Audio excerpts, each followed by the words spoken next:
You know what I find interesting? I spend a good 30 minutes trying to come up with a neat intro for the podcast each week, and it always just comes down to this. Welcome, everybody, to the Absolutely Completely Random Podcast. My name's Andrew Rhodes, and I will be your host this week and always for the podcast. I'm being honest. This is all it always comes down to. It always comes down to me just basically doing the same thing I do every single week. We have a lot of great topics this week. I should say I have a lot of great topics this week. So, what topics am I going to talk about? Well, No Kuni 2 has been delayed until January of next year, and it won't have multiplayer.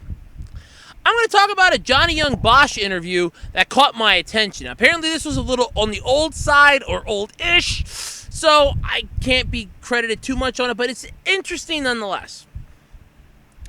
I'm going to talk about Dragon Ball Super from last week, where Universe 9 got wiped out of existence.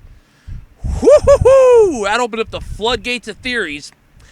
Kiki's delivery service returns to theaters for 2 days. That's right, 2 days.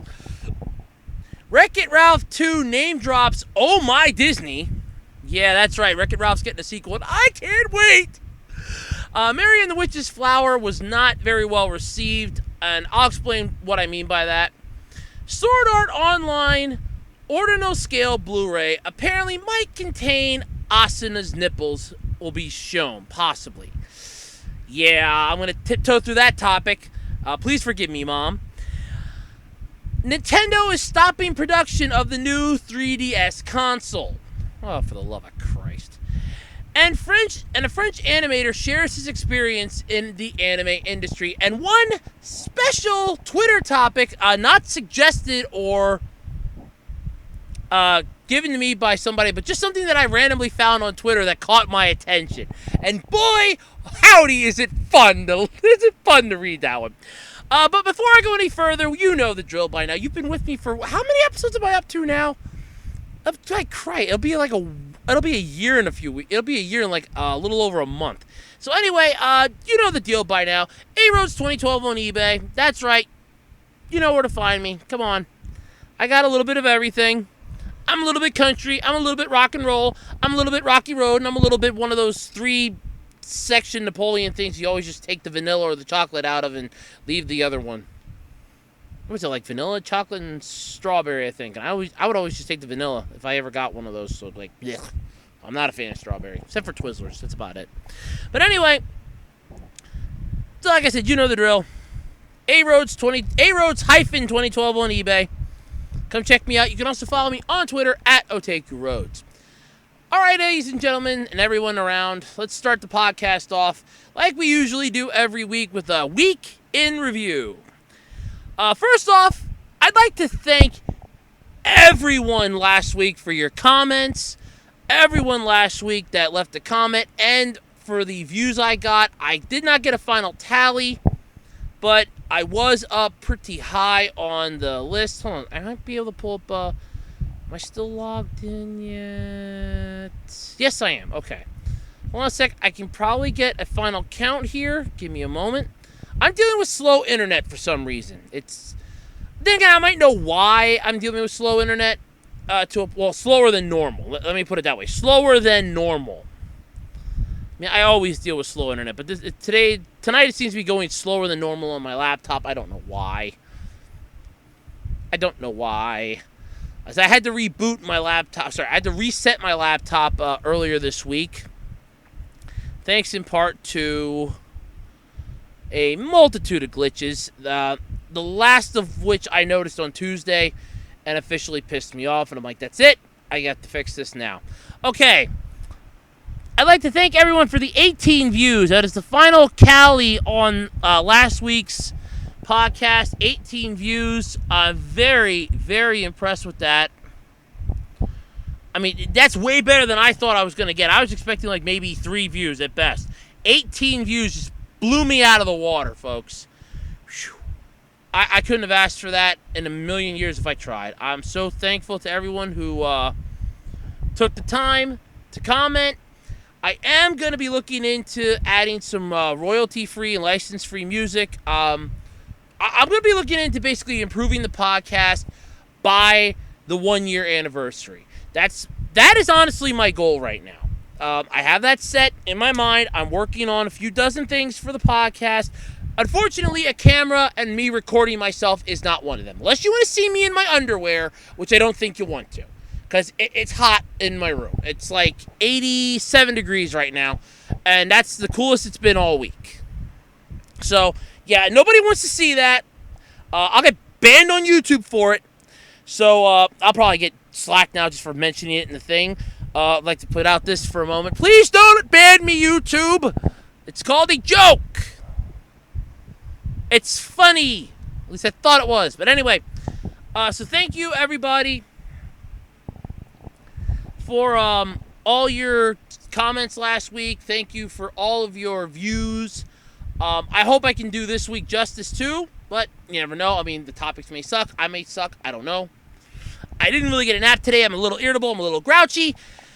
But I'll give it a shot. What the hell? Let's rock and roll this thing. So like I said, during the week, I had to reset my laptop because on Tuesday night, and I usually have like a little pattern. I'll go on my laptop the days or the nights before I have to go to work because I have a little clock down in the corner of my laptop, and I can keep an eye on the time. If I just go on my tablet, I'm not keeping an eye on the time. I'm getting engrossed in the games. Or I'm getting engrossed on like YouTube, or I'm getting engrossed on Chrome and surfing the net. So going on my laptop's a lot better. I can look down in the corner and go, oh, okay, crap, it's time. Time to go. And do things like that. I know I can set an alarm on that to tell me, but it's kind of an idiotic thing to do. So I had to reset my OS this week. I had to reset Windows 10 because when I go to open up a video file that I had on my laptop, it brought the entire player full screen, and I didn't have it set to do that. And this was the final cherry on the top of a few dozen other things. One of them being that I got kicked off the net inadvertently. My laptop just completely knocked me off the internet, which pissed me off and bothered me. I got screwed over on a couple things. It kept telling me that, oh, you need to update, but then the update never went through. It never went through. So I finally just bit the bullet Thursday morning and just quick reset the whole damn thing. And then I spent Thursday night putting back on some of the programs like Chrome that I, lost. And tonight I put back on my Office program that I got with my very first laptop because it's still valid, it still works, and it's still what I like. It's just perfect for me because I've mastered it, and it's just what I need. So I was kind of happy with that. But on top of that, though, this week, I did have a couple other problems. Couple things I ordered on eBay kind of decided to get lost. One that I've been trying my damnedest to track. I sent the seller a message and finally got a reply back this week. Apparently, it is lost in the world somewhere, and it's sad. Because it was actually my birthday present to myself, and it was one of two things that I got for myself for my birthday, which is in August, and I got them now because I'm like, oh, I have the little extra money in PayPal. Oh, yeah, let me get this and this quick. Well, the one showed up damaged, doesn't work the way it's intended. I wasn't exactly too pleased with that, but I got a partial refund on it. I didn't pay much for that. But the other thing was a figurine of one of my favorite Dragon Ball Z characters. Not Goku. It was one of my all-time favorite female Dragon Ball Z character. And it's lost somewhere, and that saddens me. But I got a refund for it, so I'm happy. I hold no ill will towards any buyer. If you ship out an item and it gets lost in the mail, I hold no ill will towards you. That's just my thing. It's not your fault that it got lost. It's not your fault that the Postal Service is inadequate and inept and idiotic. That's not your fault. I can't blame you for their stupidity. That would be like me yelling at a child because their parents are morons. It's a fruitless endeavor.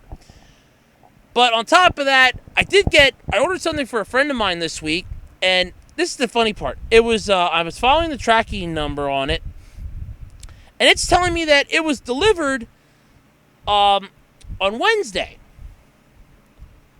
about 20 minutes to 12, on my front porch. It wasn't. I would have remembered because I was at home. Not delivered, not there. Yo, it came the next day, put in the mailbox. So, I'm not too pleased with that. Really not too pleased with that.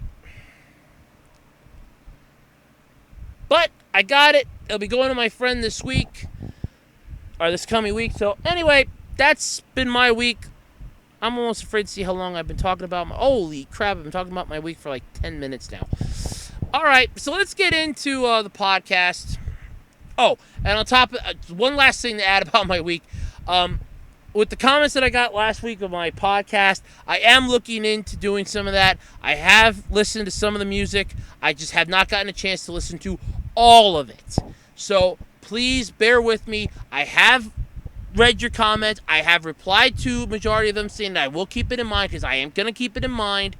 I'm just double checking not only what I can do, which ones I like, that'll fit my podcast, or that'll fit my other videos. I'm also looking at legality because I don't want to get nailed by YouTube copyright trolls. I don't want to get busted by somebody going, hey, that's my music, you can't take that, you can't use that, and then bust me for copyright strikes, which will then kill the podcast because this podcast is like over an hour long at sometimes. So slicing that down to like 15 minutes is going to kill it. Because then that means I got to upload this in parts, and that's a pain in my neck. So that's why I don't really put pictures up with a lot of my stuff unless absolutely necessary. But anyway, I just wanted to get that out there quick before I forget. So, let's get into this. Let's get going with this. We're really getting behind. So, before I go into this, I remembered a topic that I wanted to talk about, as it was one that I saw, ironically, just before starting this podcast tonight. Kingdom Hearts 3 trailer dropped from the D23 Expo for 2017. And they are finally doing something that they should have done from the start, or at least from the second one, or maybe even one of the handhelds. They're finally doing something. Square Enix, in their righteous judgment, has finally decided to let Pixar in on the fun. They're bringing Toy Story into the third Kingdom Hearts game. First off, all I gotta say is it's about goddamn time. I grew up on Toy Story. I love Toy Story. I'm always a fan of it. The trailer I saw was Japanese trailer, so it had the Japanese voices. I could just see this coming to the U.S. and Tim Allen and Tom Hanks reprising their role as Woody and Buzz for the voices. I'll freaking lose it. That will be the most watched part on YouTube for a Let's Play. I guarantee it. I guarantee you any Let's Player that plays Kingdom Hearts 3 when it hits the U.S., if it even hits the U.S., by the way, it's still coming out next year, but it's going to get delayed. At this point, anything that's coming out next year, video game related, it's what a lot of people like to call now a soft release. Because there's no way it's going to come out. They're going to go, oh, we got a problem, we got to push it back. Oh, we got a problem, we got to delay it. It's never accurate right off the bat. I mean, I actually pre-ordered one game. One game in my life I pre-ordered. Dynasty Warriors Gundam 2 for the PlayStation 2. I pre-ordered it thinking, oh yeah, this is going to be great. Game's going to come out. I'm going to whoop ass, take names. Yeah, I'm going to love this. The day the game's supposed to come out, I go and I'm like, okay, where's the damn game? Okay, where's the damn game? Only to find out that it got pushed back for like another month. And I'm like, you son of a bitch. I was pissed. So, like I said, we really can't take any video game openings seriously anymore. Or at least any release dates, they all got to be taken with a grain of salt. But anyway, Kingdom Hearts 3 trailer that I saw looks so freaking amazing. And like I said, any fan out there that loved Toy Story growing up, that grew up with Toy Story, if Tom Hanks and Tim Allen reprise their voices for this game, because let's face it, why wouldn't they? This is it's literally them. It's their characters. why wouldn't they? This, I guarantee, will be the largest. When you have Let's Players playing this game, when they get to this section, they might as well just watch their view counter hit 1 million just after uploading it. I mean, YouTube had better have massive servers ready to handle this, because it's going to be a massive shitstorm of just positive things. Now, you're going to have the Let's Players that are going to screw up, and the videos are going to get some like dislikes and stuff like that. But otherwise, it's going to be huge. I can almost guarantee it, because who doesn't like Toy Story? Now, I'd wish they'd personally not come out with the fourth one, but apparently we don't have a choice in that. But at the same time, we're getting The Incredibles 2. I can deal with that. And something I saw this morning, it's going to kick off right where the last one left off with The Underminer. So that's going to be interesting. I like The Incredibles movie, too. The game wasn't too good, but the movie was good. I like the movie. All right, so let's get into my first topic. Sorry about the extra one there. So, No Kuni 2 has been delayed until 2018, and it will not have multiplayer. Level 5 needs just a little more time. Just a little more time, and we'll make it great, I promise. But it's not going to be. With its next RPG, let's face it, if you have to actually come right out, and it was a video message from the president of Level 5, by the way. Akihiro Hino revealed that No Kuni 2 Revelant Kingdom isn't coming to either platform until next year. Its new release date is January 19th of 2018. I watched the video. It screamed, we screwed up something. We don't want to come out and tell you what we screwed up, but we screwed something up. Fine. I'm fine with that. I'm not going to play it. I don't have a system to play it, but I'm just saying. Well, okay, I could. It's PC, too, but, okay. But anyway, so we're not that far out from the E3 2017. That was like a few weeks ago. We saw a lot of great trailers. I think this was one of them. It was shown with a release date of November 10th of this year. Well, that's ballsy, first off. You're showing a game at E3, the Electronic Entertainment Expo, by the way, for those of you that don't know what the E3 stands for.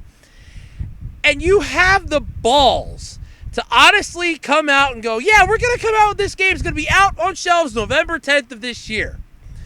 And you're just showing it off at E3 now. I mean, I actually pulled up a trailer of this. I think the trailer I saw was like what you'd call a beta trailer.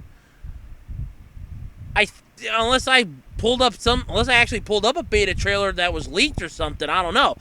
But, I mean, that's a ballsy move. I mean, this president must have balls the size of church bells to actually come right out and go, yeah, it's going to come out on November 10th, and we're showing you this at E3, which is in freaking June, and it's going to come out, June, July, August, September, October. It's going to come out 5 months later. Wow, that's ballsy. Whoo, that is ballsy. Wow. Wow, that's ballsy. That takes some balls there. But here's basically what was said about it in the thing. It's been postponed until January 19th, 2018. That's a little more reasonable. A little more.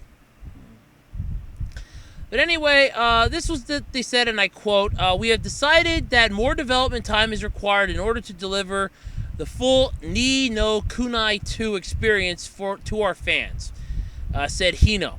I deeply apologize to those who have been looking forward to this game's release. First off, I've never heard of it. Second off, I swear I saw a beta trailer. So, alright. Hino also addressed a miscommunication in an E3 interview regarding the game having a multiplayer component. Apparently, a question was lost in translation, and Hino thought he was being asked about online features. Well, correct me if I'm wrong, but if you're going to include online features in a game nowadays, that would be, in my opinion, multiplayer. Just putting that out there. He said, and I quote, During a recent E3 interview session, I may have caused a misunderstanding with my comments regarding No Kuni 2's multiplayer content. Please allow me to clarify that No Kuni 2 will not have multiplayer content.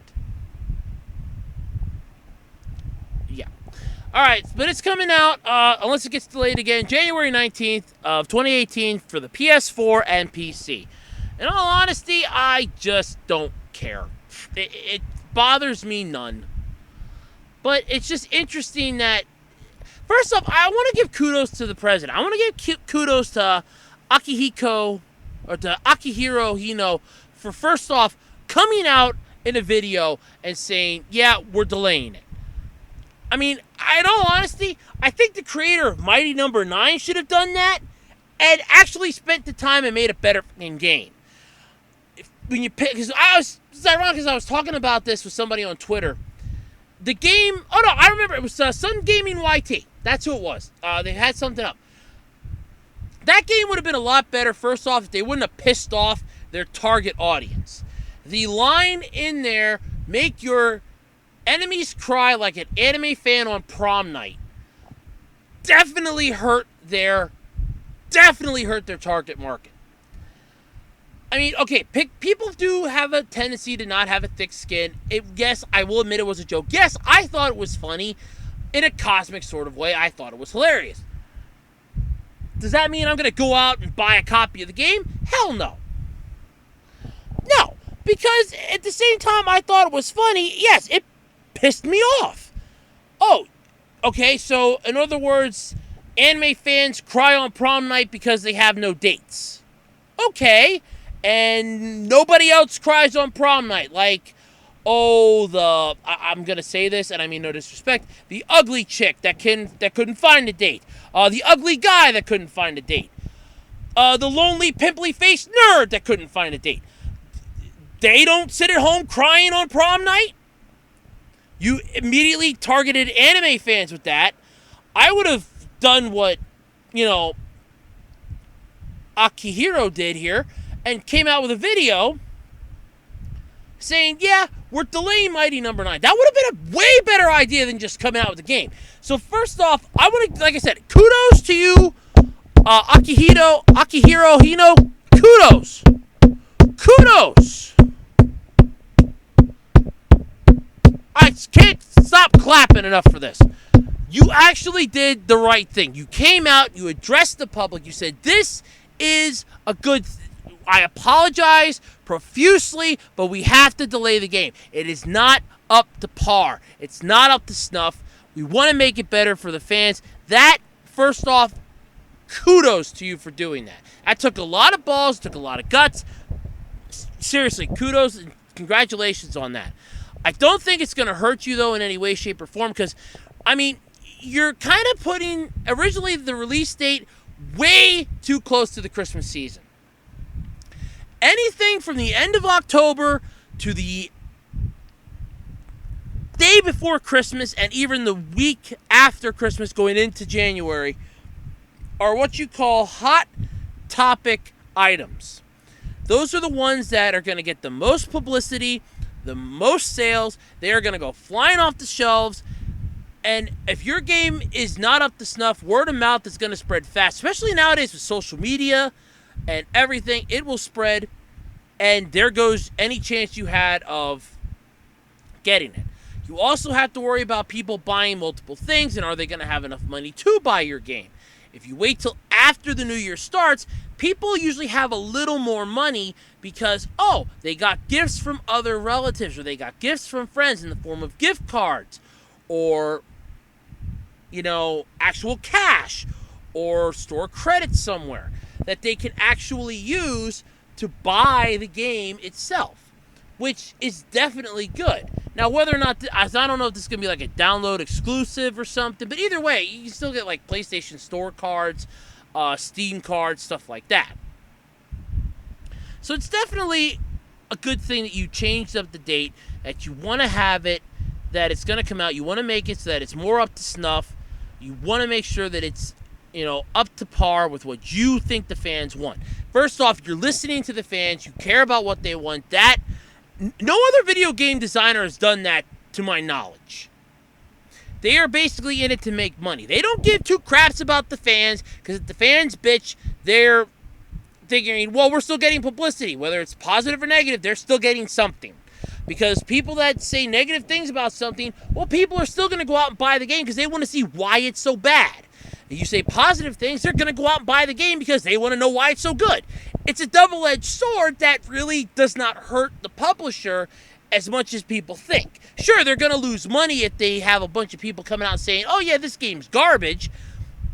But at the same time, they're also not going to be bitching and complaining because, oh, well, the game's really good. They're still making money.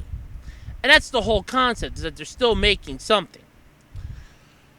So, yeah, like I said, kudos to you, Akihiro Hino, kudos. I cannot stress that enough. You did the right thing in this in all ways, shape, and form. And this should be a lesson to any game developer, any president of a game developing company, anyone working on anything, whether it be a mobile app game or a Kickstarter game. If the game does not meet up to snuff with what you think the fans are going to do, delay the release and make sure it works. Don't just take the people's money and go, well, we tried, screw this, we're done. This is definitely something that's going to be really entertaining when it's done. I look forward to seeing some Let's Plays of it.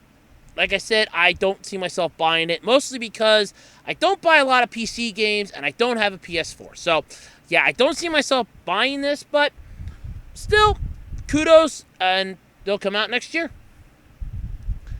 Alright, let's talk about Sword Art Online Ordinal Scale. This is a movie that I'm actually still wanting to see just from the trailers I saw alone. However, the director is teasing the Blu-ray may show Asuna's nipples.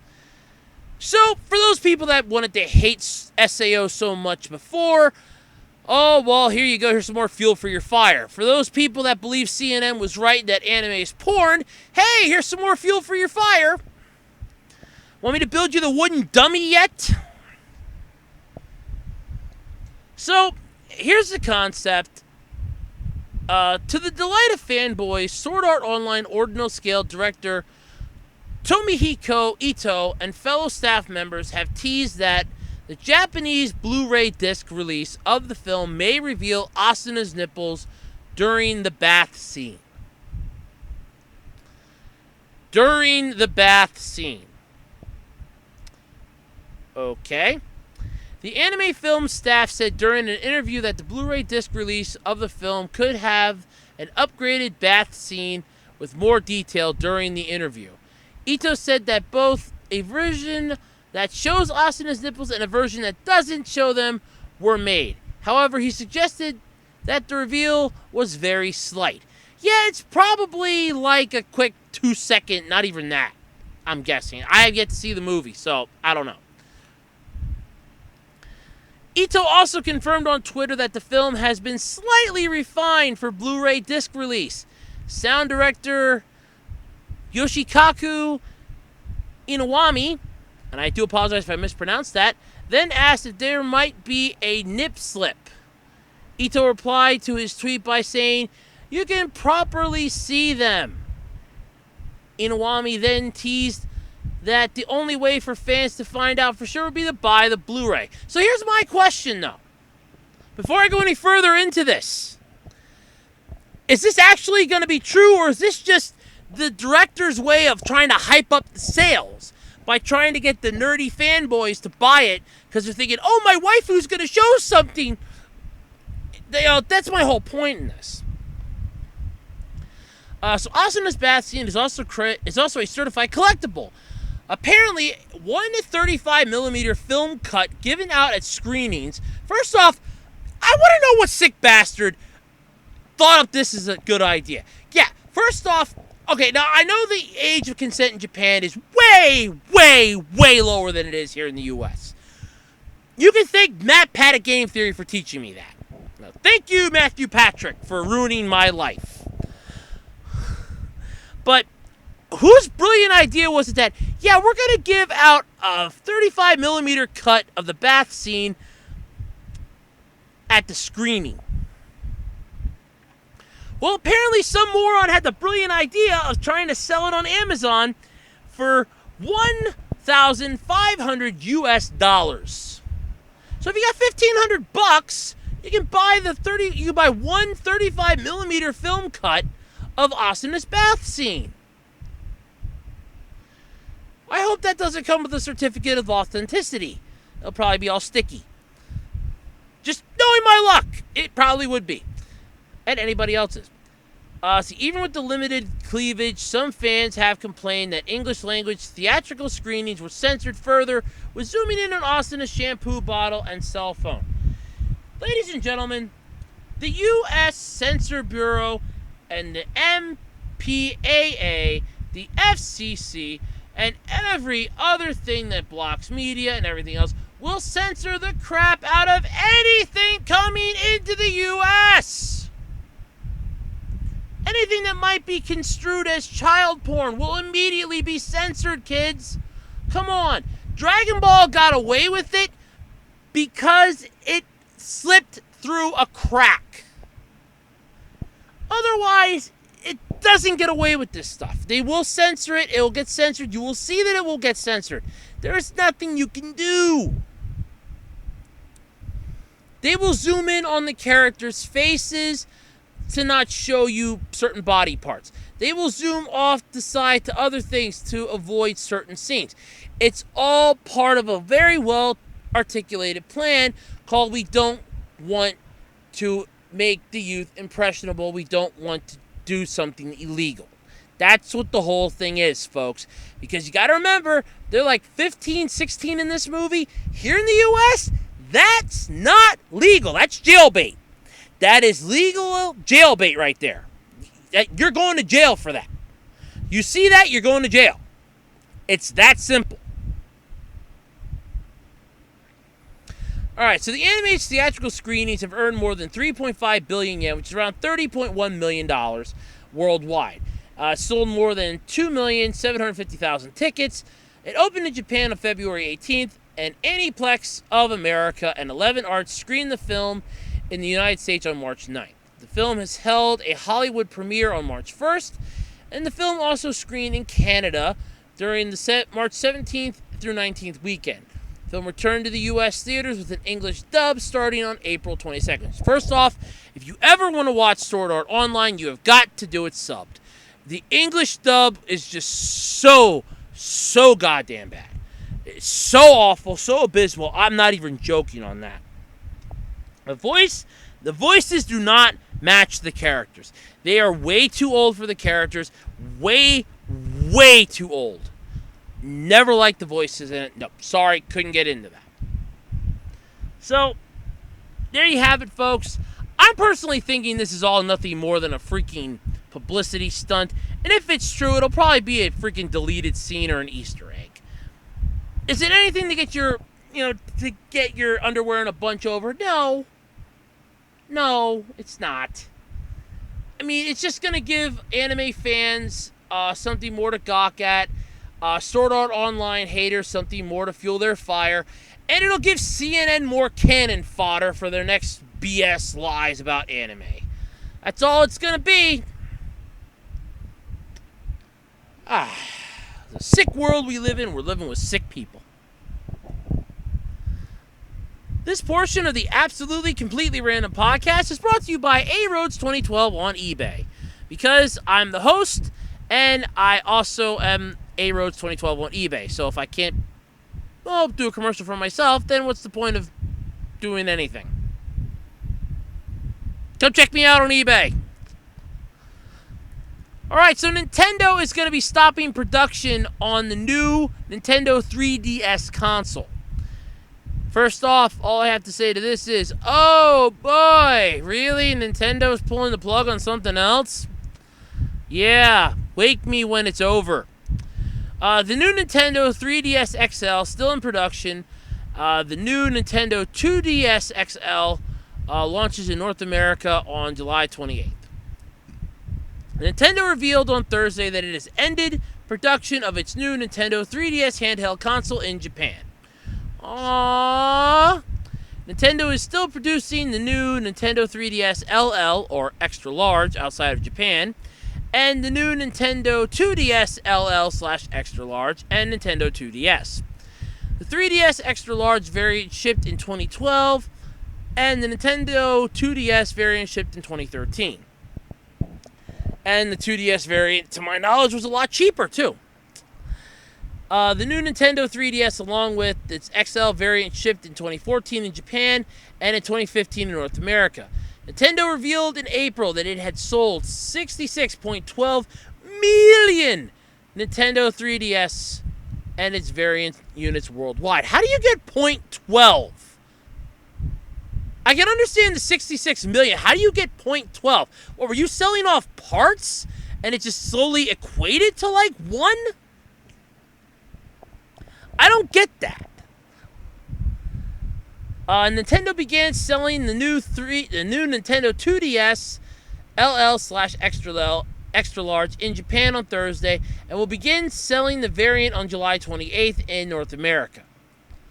So in other words, Nintendo's yanking the plug on something else. They're coming out with their freaking SNES Classic Edition, which they've already stated is going to be a limited time event, which, yeah, they should have did that with their, NES Classic, because that's what made people think, oh, this thing's going to be around forever. It's not.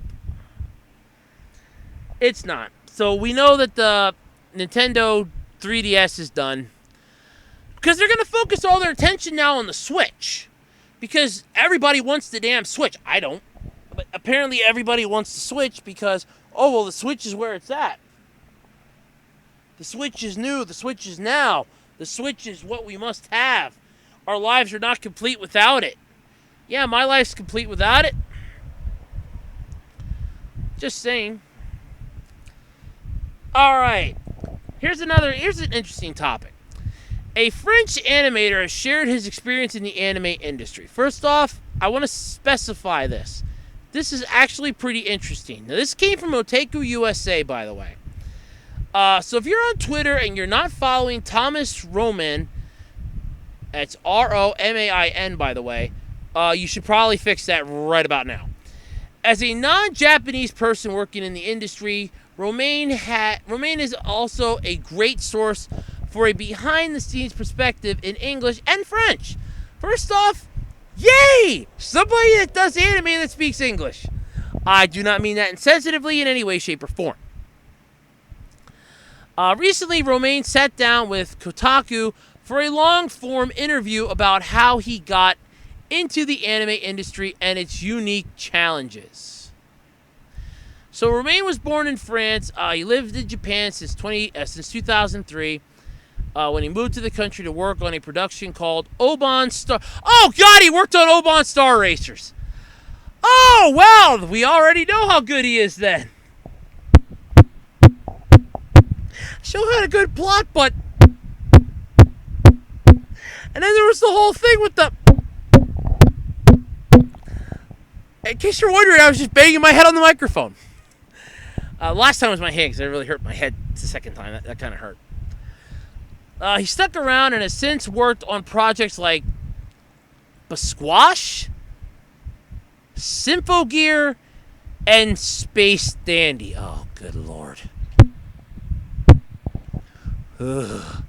Well, my ass just got tight. Now deal with it now. So, how do I get a job in anime? Is one of the questions most often asked at convention industry panels. Really?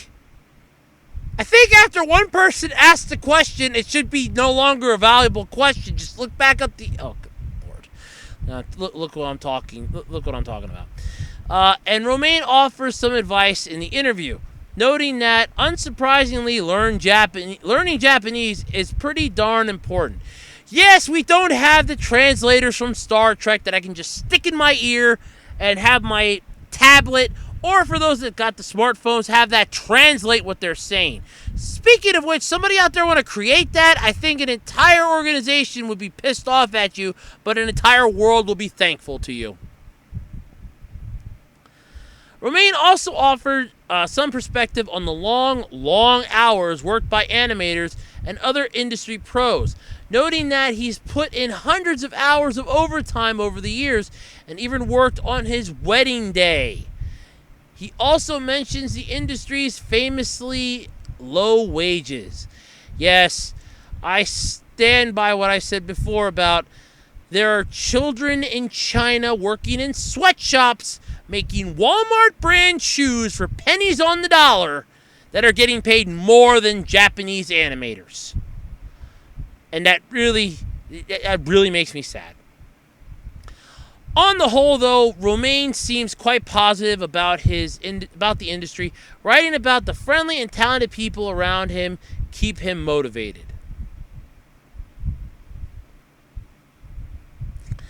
It's a fascinating perspective, so definitely check out the whole interview. And it's for another look at the industry from the point of view. Yeah, you could read Otaku USA's interview with David Roy. Whoever the hell that is. So anyway, first off, I hated Space Dandy with a passion. Never heard of Basquash or Symphogear. Symphogear kind of sounds like something I should probably look up. Space Dandy can suck and blow me.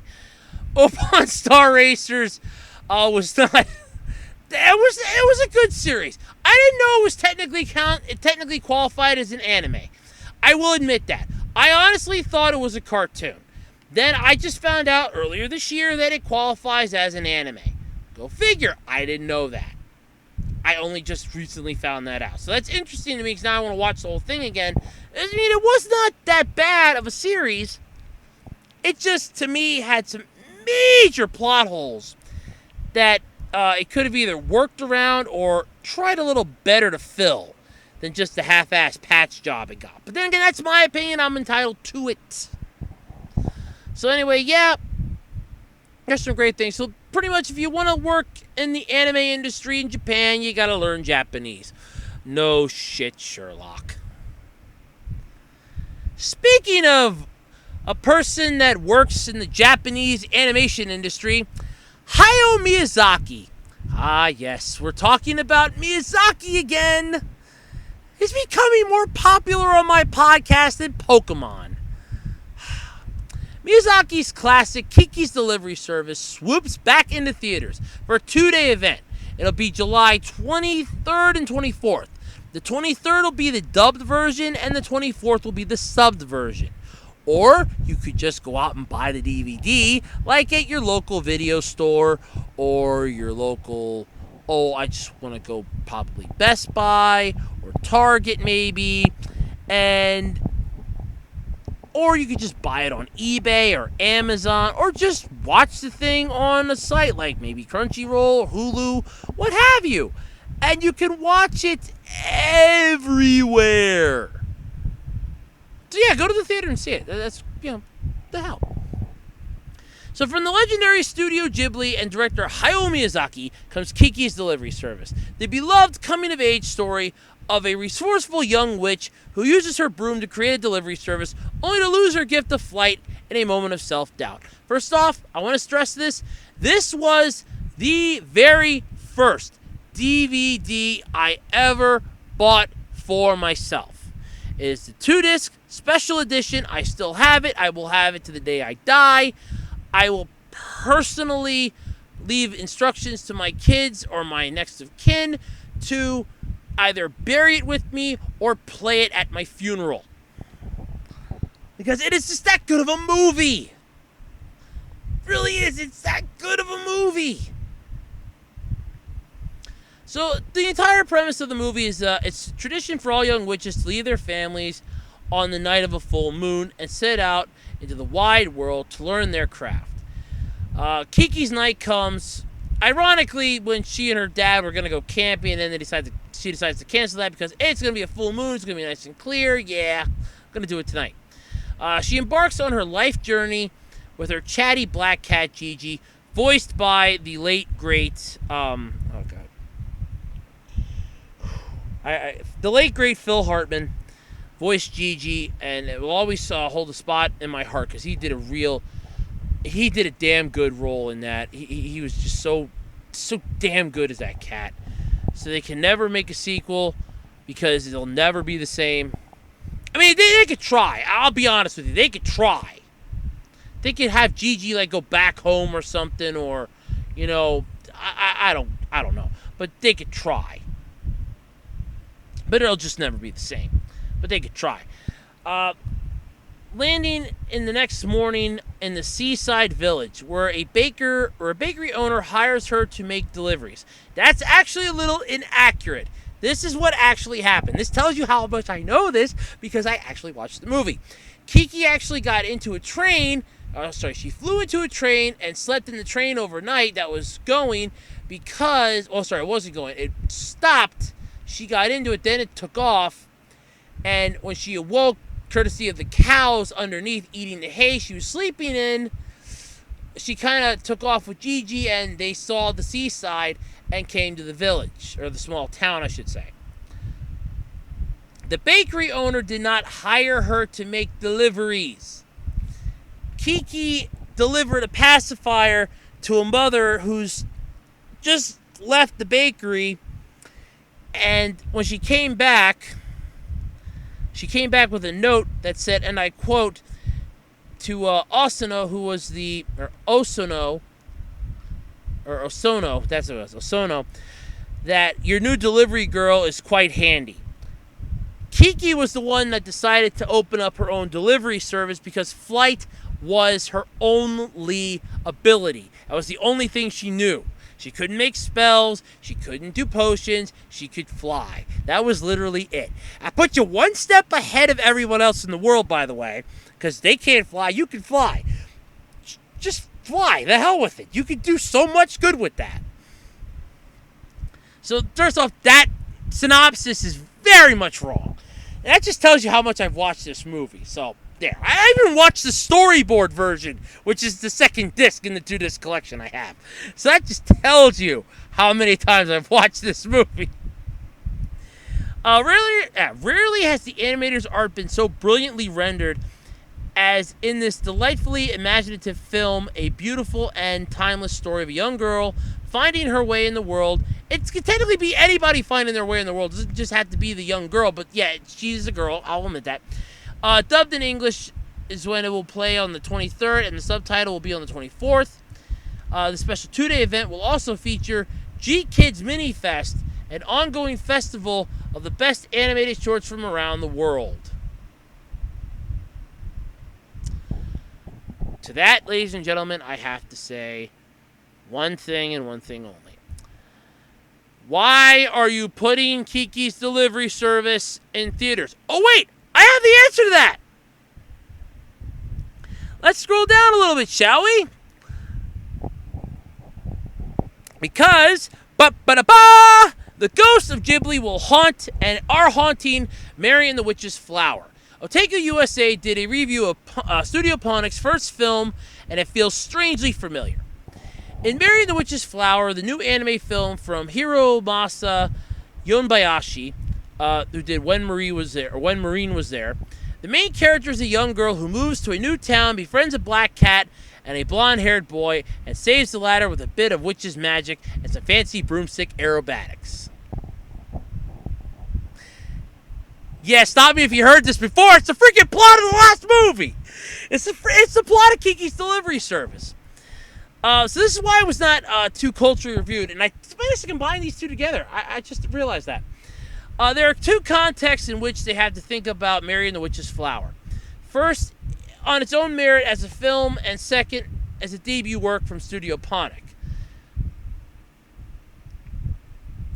So, the former context, the film comes off quite well.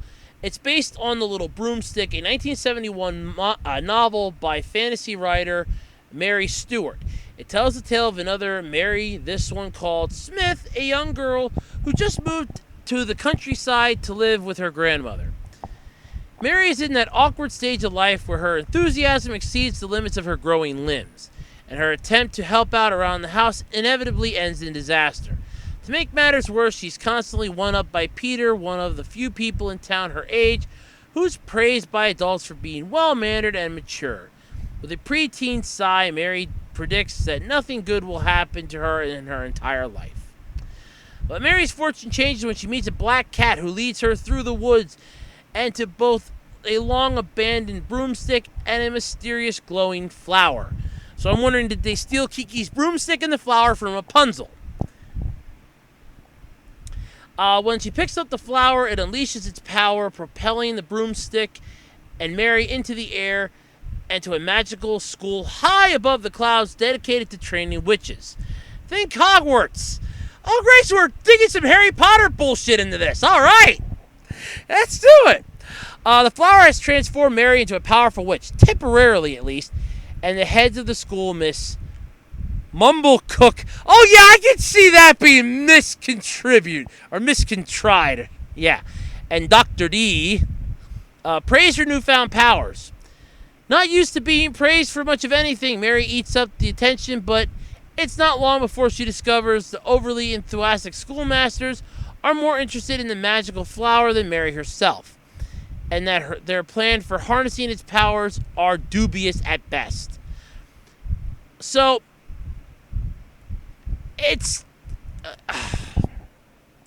sort of like Kiki's Delivery Service meets My Neighbor Totoro, and you're throwing some Harry Potter and Sky High into this. So, yeah, this is like a hodgepodge. Wow. It's just, wow.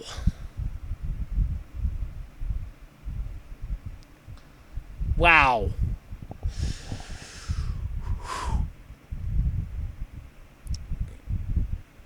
Okay, so it's hard to imagine, though, veterans at Ghibli when fostering younger animators like Yonbayashi and producers like Nishimura, though to themselves, quote, according to, I believe it was Miyazaki at one point, I hope when these guys go off on their own, they make films that look and feel exactly like ours. It figured this way, after all, the greatest cover band is still a cover band. But still, this is literally like a hodgepodge. It is too, they're saying it's a bit too by the numbers. I kind of have to agree with it because it kind of flows with the formula, and the formula, from what I read and the trailers that I've seen, I have to agree. It's flowing with the numbers system where, okay, problem A is going to be number 1, problem B is going to be number 3, and problem C is going to be number 2. And each one of those contradicts the next one, but yet they're all running in the same direction. So, yeah, I have to agree, sadly, but at the same time, it's not too bad. I don't know. Okay. Here's one more topic for you. It's time. How am I up to here time-wise? Let's check this out.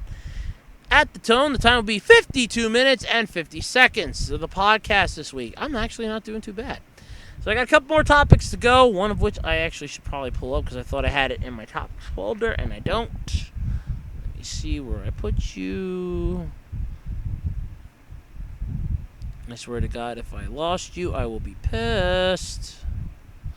Because I don't remember where I found you at.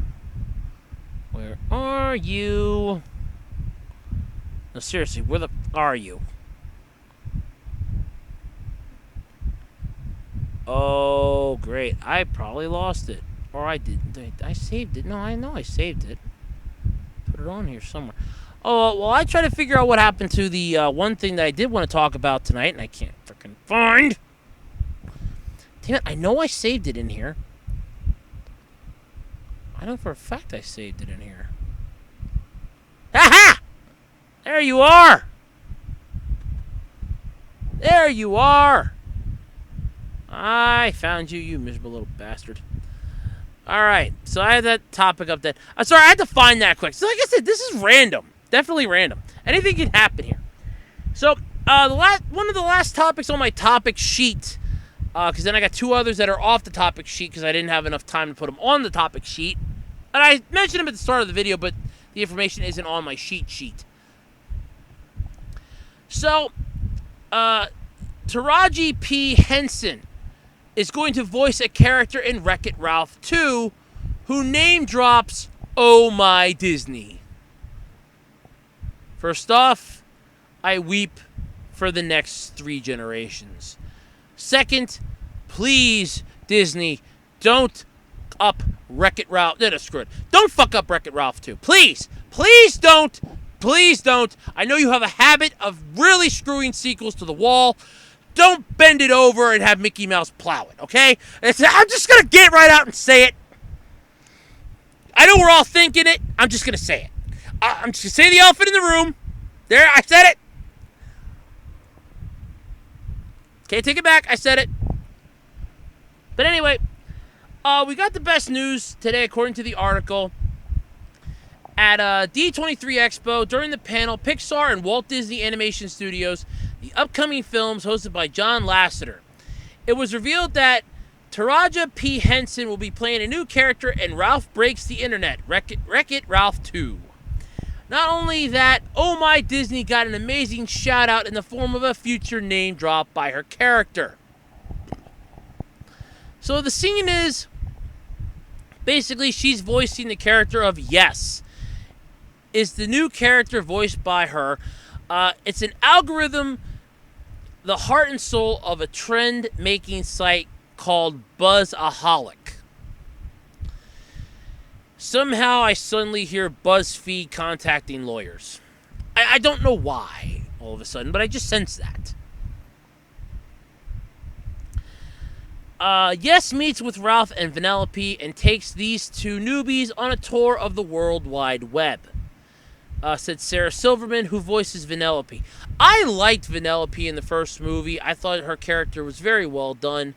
I thought Ralph was very well done. You kind of had that, hey, look, they like each other. You know, they feel sorry for one another. They get along with one another. He's got a friend. And it's definitely what I feel. And if they screw that up in the sequel, so help me God, I will be pissed. So, it's on this tour that Oh My Disney is mentioned, and they just can't get over this. Okay, I'm suddenly thinking Vegeta from TFS here all of a sudden. You know, do they believe their own hype that much? And all of a sudden I hear them screaming, they are the hype. They're not the hype. I'm the hype. I'm the hype. But no, they were able to watch a clip from that moment.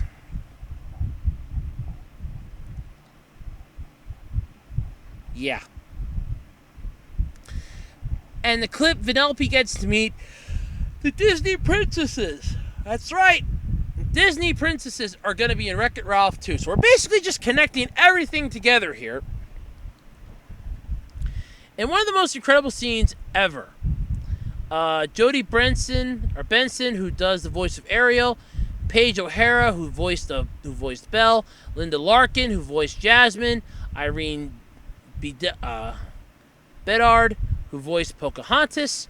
Wow, haven't heard Pocahontas' name mentioned anywhere in media for the longest time. Whoo! Wow, that's a rare treat.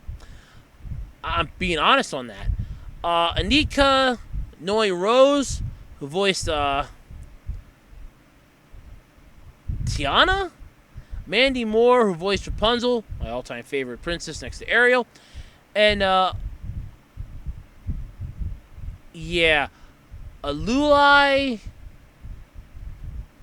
Carlavalho, who voiced Moana. I do apologize if I am messing up the names, but that one definitely threw me. I couldn't pronounce that if you paid me money. I don't think I could pronounce that. I could probably hear her say her name, and I still wouldn't be able to pronounce it. And Kelly MacDonald, who voiced Merida. Yeah, like Brave didn't need enough. Reprised their roles in the scene and also took the stage at the D23 Expo. You can guarantee that we were more delighted than we ever thought possible, and we will be smiling about this for days, weeks, and maybe years. It's not that big a deal. So they drop a Disney name, and you see the Disney princesses. Here's a newsflash for you guys. Disney owns Wreck-It Ralph. They own Wreck-It Ralph, which means they're going to have their stuff in it.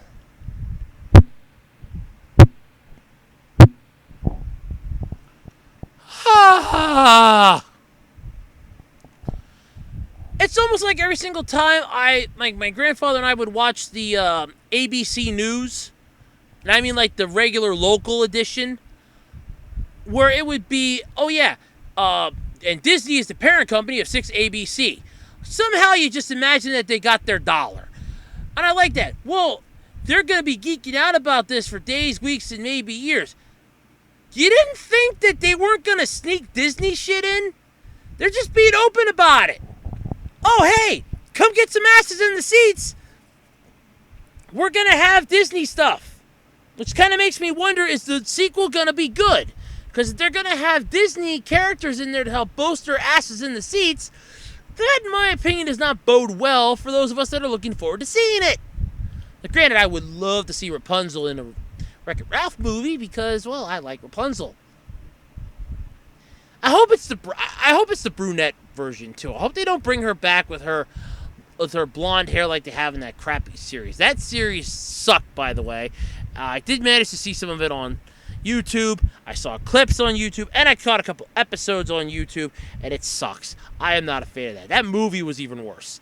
Not the original Tangled. Tangled was great. I own Tangled on DVD. I have it. It's one of the few DVDs in my collection that's in a special spot that will never get sold or destroyed. They will be passed down for generations to come in my family. I swear to that. But no, that made-for-TV movie and that made-for-TV series were abominations. But Ralph Breaks the Internet, a.k.a. Wreck-It Ralph 2. And I like that. It's Ralph Breaks the Internet, semicolon, Wreck-It Ralph 2. Let's just call it Wreck-It Ralph 2, Ralph Breaks the Internet. Why flip this around? It's being directed by Rich Moore and Phil Johnston and will be in theaters November 21st, 2018. So, let's go to the handy-dandy calendar. And for those of you wondering, I've just made a knockoff of Blue's Clues there. So let's go to 2018. And let's hit November. And the 20... Whoa! Hello! Attention, ladies and gentlemen. Attention, everyone in the world. November 21st, 2018 is a Wednesday. Whoa, Wednesday! That basically means that this movie's coming out literally before Thanksgiving. And with all those people that are traveling on Wednesday to get to their in-laws on Thanksgiving, I might have a chance to see this without any annoying children in the theater. Not that I have a problem with kids. I actually like when some of them... I actually like just sitting like all the way in the back of the theater because I like sitting in the back, getting a nice far view. The L cheap seats, as I like to call them. You got there first. You got the good seat. I'm not up close and personal getting a headache. I'm all the way in the back enjoying myself. Not that way. Get your mind out of the damn gutter. No, I'm enjoying myself by having a nice relaxing seat all the way in the back. Lots of darkness to, really accent the entire view of the movie. But I do enjoy, when it's a kid's movie or it's, like supposed to be geared towards kids and they come in and all of a sudden you hear them yell and scream, "Come on, you can do it, you can do it." It's a lot of fun. I just kind of get this feeling of, oh yeah, they definitely found their target market on this one. And it makes me feel good inside. So anyway, that's coming out as be the third Wednesday of the month. So we got a little over a year to go yet. Feel really good inside about that. I like that. I'm looking forward to this. I like the original Wreck-It Ralph. That was a great movie. I mean, I actually felt sorry for Ralph at the end of that. I thought he was going to die. And I'm like, he's going to, sacrifice himself to save the entire arcade. I'm like, wow, Disney's really pulling the Bambi's mom card here again. They're just doing the reverse of it. I'm like, damn. I was really, feeling it here. But either way, that's really cool. I'm looking forward to that. So, yeah. Okay. I'm over an hour into this podcast, so that means I should do this again. This portion of the Absolutely Completely Random Podcast is brought to you by A-Rose 2012 on eBay. Not to mention Web Designer 18 on YouTube. Because where else would you be listening to the Absolutely Completely Random Podcast? Because I don't do it on SoundCloud no more, and I only have one episode up on Podbean. So if you're listening to the newer episodes, you've got to be listening to YouTube. YouTube. Okay, so here's an interesting topic I came upon tonight prior to starting the podcast up from KumoNews.com. I don't know. Oh, yeah. Okay, I do know where this is from, actually. I saw it in the article here. Okay, so here's the premise for this. Customers are in a panic after Alfred Angelo Bridal announces it's closing stores. Now, before you grab your pitchforks, let me explain the article first. Then you can grab your pitchforks and go banging on the doors. So, in Tukwila, Washington, which I swear sounds like something Bugs Bunny would have said, panicked brides were lining up and banging on the doors of Alfred Angelo Bridal Shop after word spread, I'm guessing like wildfire, that the retailer was closing its doors on Thursday. Customers waited outside the bridal shop along South Center Parkway for over 2 hours, waiting to collect their merchandise. One customer said, and I quote, "I'm just really frustrated." Tukwila police say around 11 a.m., 15 to 20 people showed up outside the store and rattled its doors trying to get in because they heard the store was closing. The employees inside called the police, who then had to tell the crowd that the store was indeed closed. So first off, you pissed off a whole bunch of brides-to-be. Hell hath no fury like a woman scorned, and congratulations, you managed to piss off a whole bunch of them. Wow, that's not good.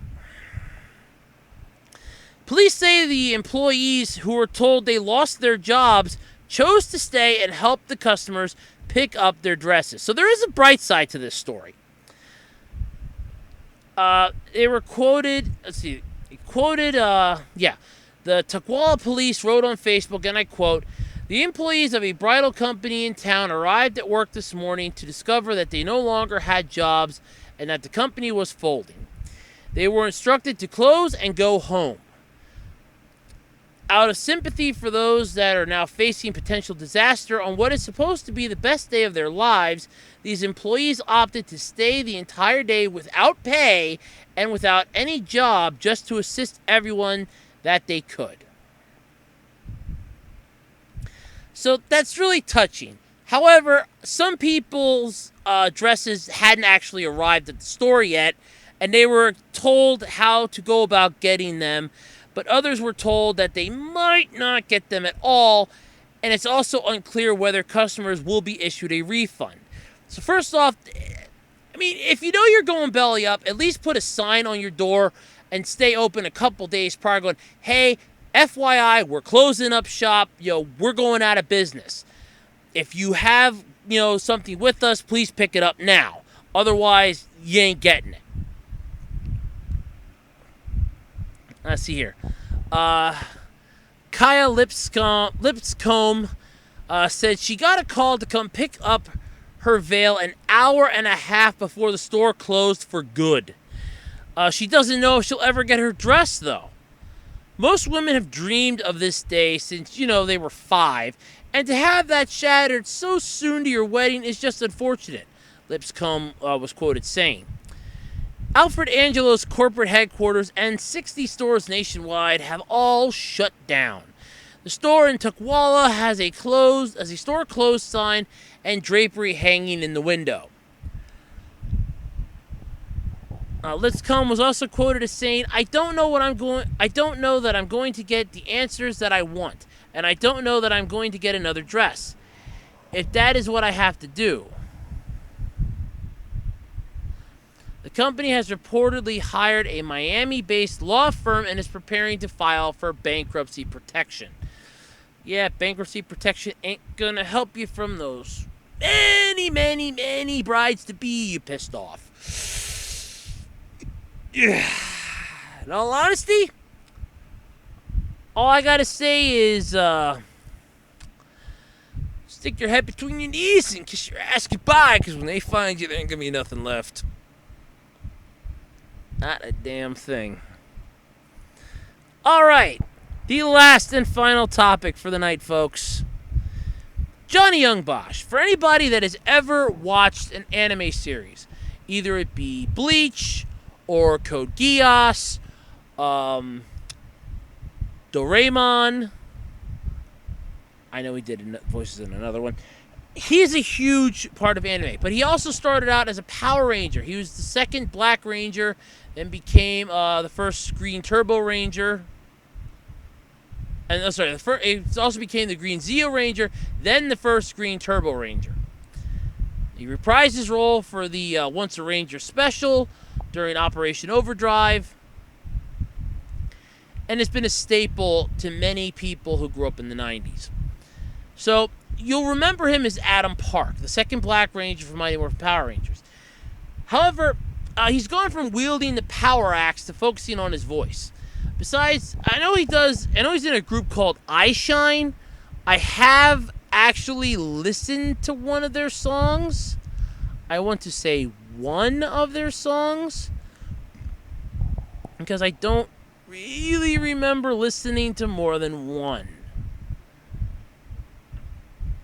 But anyway, okay. He's working as a voice actor on such anime as Code Geass. Okay, he does the One Cat of Sailor Moon and Bleach. I know he does the voice of a character on Doraemon and a few others that are just skipping me right now in my head. So, sorry I had to yawn there. They spoke with, and I don't really know, this is Anthony Ello, but I don't remember what the site was. But they talked with him about his transition to voice acting, his favorite character to perform, and his thoughts on the Power Rangers reboot. Yeah, we remember that god-awful abomination that they're still planning a sequel for. Okay, I guess it's INT today. Okay, that's okay. I don't know what that means though, but yeah, I think it was INT today. So whatever that site is, I've never heard of it. I actually found this on Facebook, believe it or not. So anyway, so the question was, how did you first get into voice acting? With Bosch's reply being completely by accident. He worked on a film that had an issue with audio production, and he ended up having to dub his voice over the entire film. As he was doing this, the producer walked in, heard his voice, and said that he had a good hero voice, and asked him to audition for an animation. A few weeks after the audition, and I can't believe I didn't remember this, he was Vash the Stampede in Trigun. His first voiceover job was technically the Power Rangers because of all the helmet head sequences, dubbing over picture because of atmosphere noise, traffic, or planes. Trigun, however, was his first official animation, and I can't believe that skipped my mind. God, I remember that. I watched that not too long ago. At least some of it, anyway. What makes voice acting unique when compared to other art forms? Bosch's reply is, in film, for example, the eyes are the windows to the soul. Also, your face or physical actions can project an emotion that your voice doesn't always translate. Knowing how to make your voice emote is perhaps the biggest difference, and in that there is still varying degrees of natural to cartoony. From natural to cartoony, I should say. Let's see here. Here we go.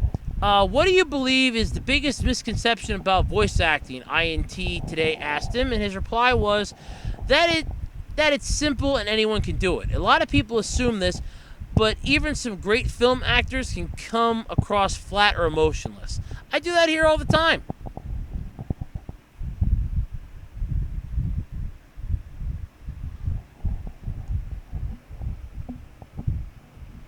So, some of the other questions that were asked were like, what is the hardest part of being a voice actor?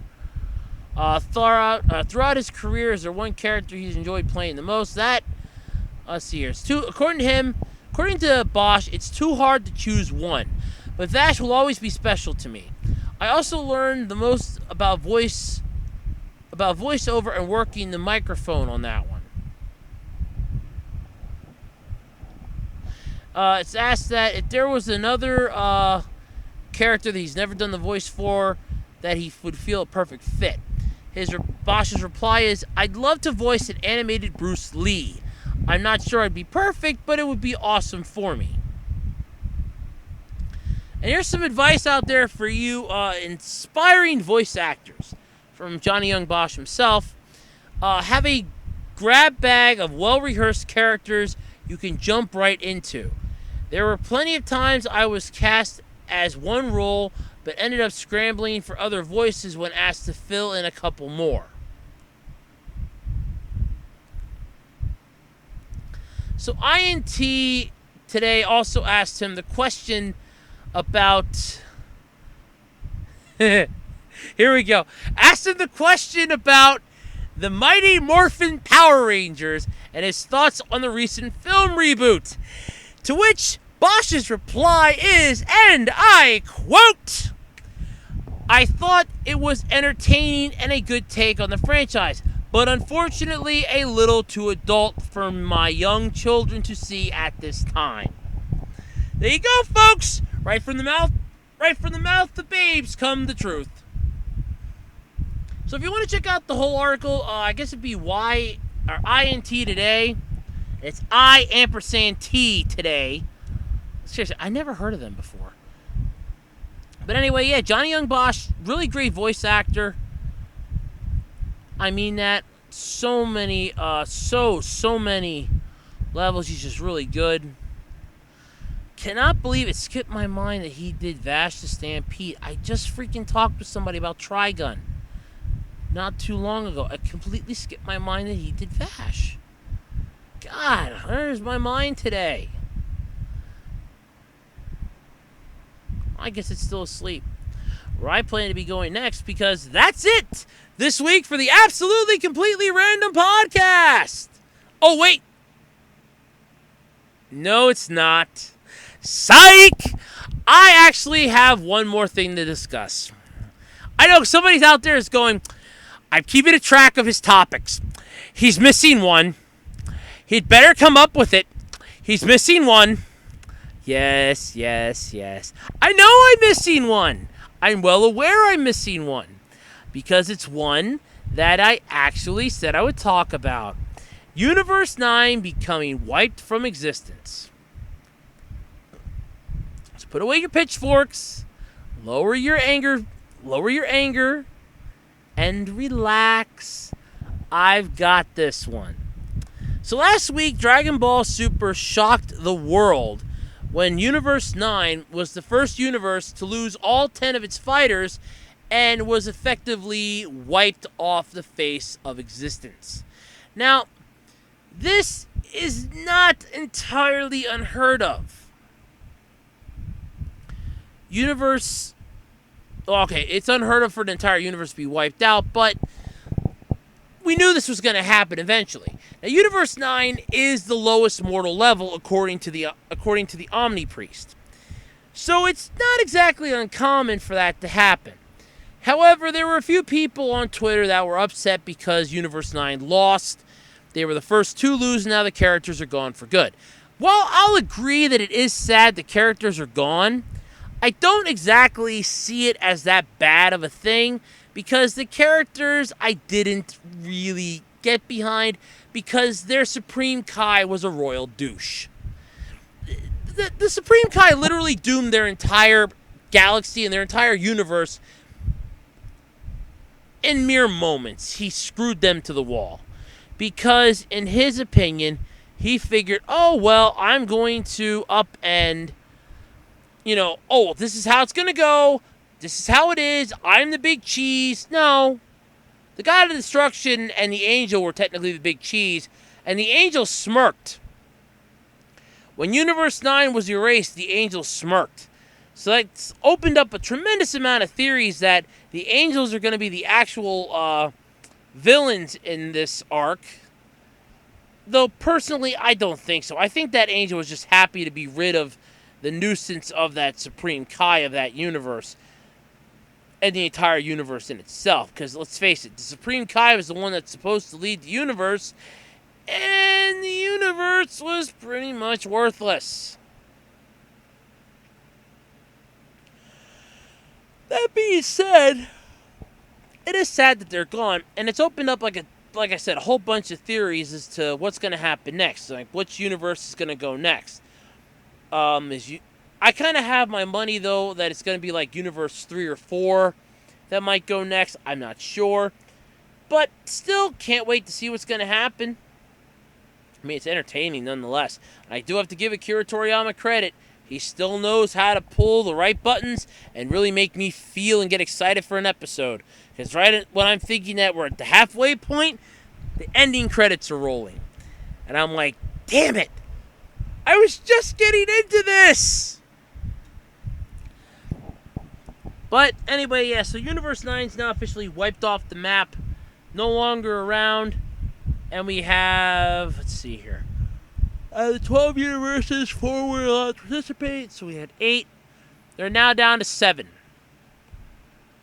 So we have 7 universes left. There are now 11 in total.